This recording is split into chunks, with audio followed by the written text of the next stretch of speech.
వచ్చి నీ చెవులో గొనుగుతే, వెంకయ్య చౌదరి వచ్చి నీ చెవులో చెప్తే, ఒక ముఖ్యమంత్రిగా పబ్లిక్ దీని మీద దాంట్లో పంది కొవ్వు ఉందంటావు, ఈ కొవ్వు ఉందని నువ్వు మాట్లాడతావా? నువ్వు అదే హిందువులు ఇచ్చే గౌరవం? సనాతని నువ్వు అదా చెప్పేది? అయోధ్యకు పంపించిన 1,00,000 లడ్లలో కొవ్వు ఉందని ఏ విధంగా చెప్తారు? అది ఈ హిందూ సమాజాన్ని అవహేళన చేసినట్టు కాదా? భక్తుల యొక్క మనోభావాలు దెబ్బతీసినట్టు. నీకు తెలియదు నిజంగా ఏముందో కూడా తెలియదు, ఊరికే గాలి మాటలే కదా. ఒక గాలి మాటలు, అది ఏముందో నిజమేందో అబద్ధమేందో తెలియదు. లాస్ట్కు సుప్రీంకోర్టుకు పోతే సుప్రీంకోర్టు డైరెక్షన్ ఇచ్చింది, దీని గురించి మాట్లాడద్దండి అయ్యా అని చెప్పేసి. అన్లెస్ ద రిపోర్ట్ వచ్చేంత వరకు ఏమీ మాట్లాడద్దండి అని చెప్పేసి. ఎవడికి వాడు కథనాలే,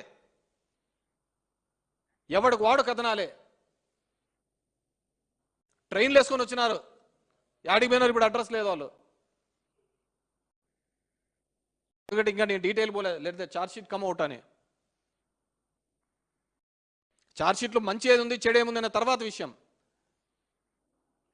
అసలు దాన్ని 1,00,000 మంది అక్కడికి అయోధ్య గుడికి ఓపెన్ చేసిన వాళ్ళు మీరంతా పందికొవ్వు తిన్నారని ఒక మాట ఎలా అంటావు?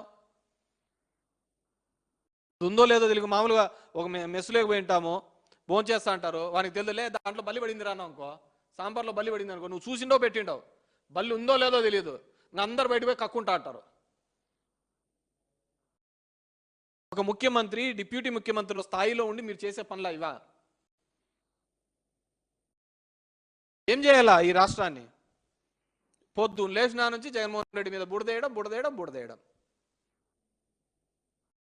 ఎప్పుడంటే ఎవడు పాపాన వాడు పోతాడని చెప్పి వదిలేయడం. ఇది కదా జరిగినది.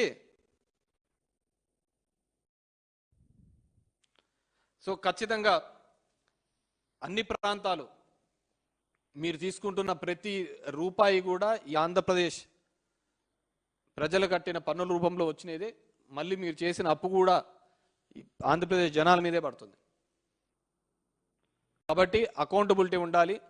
ఈ విధంగా ప్రజల్ని మభ్యపెట్టించే ప్రకారం లేకుండా అన్ని ప్రాంతాల్లో కూడా సమతుల్యత మెయింటైన్ చేసే విధంగా ఉండాలని చెప్పేసి కోరుకుంటున్నాను. ఎందుకంటే చంద్రబాబు నాయుడు గారు మంచోరు కాబట్టి మీరు ఏం మాట్లాడి ఉరికినే ఉన్నారు. నాకు తెలియదు పోలీసు వాళ్ళు ఏం చేస్తున్నారు అంటే ఇప్పటి నుంచే బెదిరిస్తుంటే బెదురుకోవాలా? మేము బెదురుకుండే పరిస్థితి ఉండదు. నువ్వు పొద్దున రాయలసీమ ఈసారి రాయలసీమ అని మాట ఇస్తుందే మొత్తం వచ్చి పడతాను నీ మీద. ఏమనుకుంటాం రాయలసీమ అంటే? మేమందరము 3 జీపులు 12 రైఫిల్ కూర్చొని తిరుగుతాంటే ఈ పొద్దు గన్మెనే లేడు.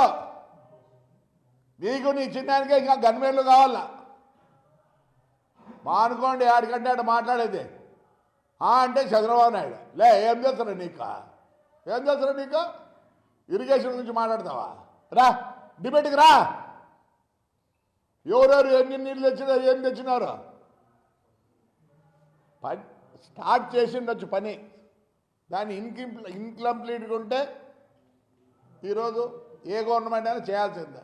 పులివెందులకు యాడ్ నుంచి వచ్చిన నీళ్ళు ఒకప్పుడు ఈ కెనాల్ మీద పోయేటివి, దాన్ని స్టాప్ చేసి గండికోట నుంచి ఇస్తున్నారు కాదా? రాయలసీమ రాయలసీమ రాయలసీమ అంటాను. లే మేము రాయలసీమలో పుట్టామరా, లే పౌరుషం ఉందిరా. మీరు నా కొడకల్లారా 5 ఏళ్ళు ఇష్టం ఉన్నట్టు చేసి మళ్ళీ ఒక్కరోజు వచ్చినారా?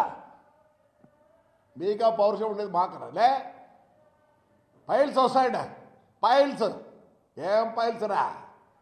ఉద్దరు సొమ్ము తిని నా కొడకల్లారా, ఉద్దరు ఇవి తిని పైల్స్ వచ్చినారా మీకు? అదిగా చూడు ఎట్లున్నాడు, 110 కేజీలు 150 కేజీలు ఉన్నాడు. రమ్మన్లే పౌరుషం ఉంటే మీరు రాయలసీమ వాళ్ళు అయితే రమ్మన్రా. 3 ఏళ్ల తర్వాత కాదు, మీరు ఇదే మాట ఇట్లే అంటుంటే ప్రజలు ఊరుకుంటారు. అంటే 3 ఏళ్ల తర్వాత మళ్ళీ దెబ్బలు తినాలి ప్రజలు. ఇప్పుడే చూసుకుంటే చంద్రబాబు నాయుడు యొక్క దయాదశంతో బతానారు. నిన్న రోజు వచ్చి మాట్లాడుతుంది, మళ్ళీ వచ్చినప్పుడు అంట ఎప్పుడు వచ్చే సచ్చేది మీరా? రఫా రఫా గఫా గఫా అంటే ఒప్పుకోరు. మేమంతా అప్పుడే నాయనా నమస్కారం నాయనా ఇంకా చేతన అయితే ఏదైనా గుంపు అయితే నాయన కాలు పట్టుకుంటాం నాయన అనే స్థితికి వచ్చినాం. అంతేగాని పొద్దున రాయలసీమ గురించి ఏమి మీ దాదాగిరి గురించి మాట్లాడద్దండి. చంద్రబాబు నాయుడు ఏం చేస్తారు నీకు చంద్రబాబు నాయుడు గురించి? నిన్న పొద్దున్న పోలవరం పోయినాడు, అవుతుందా పోతుందో వేరే కదా. 76 సంవత్సరాలు మంచి పోలవరం నుంచి పోయి అమిత్ షాతో కలిసి రాత్రికి వస్తాడు. ఒకవేళ ప్లేన్లో పోతే ఏమన్నా టైట్నెస్ కాదనుకుంటారా? ఆయనలో తపన ఉంది. ఆయన మంచితనాన్ని గుర్తించండి. 3 ఏళ్ల తర్వాత రే ఈసారి ఎవరైతే 3 ఏళ్ల తర్వాత అంటే ముందు చూసుకున్నారో వాడిని చూసుకుంటాం. ఆపొద్దు మా వాళ్ళు ఎందుకు దెబ్బలు తినాలా 3 ఏళ్ల తర్వాత? ఇప్పుడే చూసుకుంటా. వీడియోతో పెద్దగా మాట్లాడతాను. పోలీసు వాళ్ళు నా నూరు ఉపయోగించుకుంది, నాకేమొస్తుంది నా పోలీసు వాళ్ళతో? నువ్వు తాడిపత్రి కూడా రానిరు మా ప్రజలు. రా ఈసారికి రా, రెడీగా ఉన్నారులే. 3 ఏళ్ల తర్వాత మేమెందుకు దెబ్బలు తినాలి? ఆల్రెడీ 5 ఏళ్ళు తిన్నాం దెబ్బలు నీతో నీ కొడుకులతో. పౌరుషం చెప్తారా? పౌరుషము రాయలసీమలో పౌరుషం గురించి చెప్తావా? తంతారులే రాయలసీమ వాళ్ళు కేజిరెడ్డి వాళ్ళని. ఈసారి కనుక మాట్లాడి నీ నోరు నీకు ఇష్టం వచ్చినట్టుందని మాట్లాడితే ఈడ్చిడ్చి కొడతారు. దమ్ముంటే చెప్పురా 3 ఏళ్ల తర్వాత రాయలసీమ అని ఎత్తురా. తన్నకపోతే అడుగురులే ప్రజలు ఏమనుకుంటారు?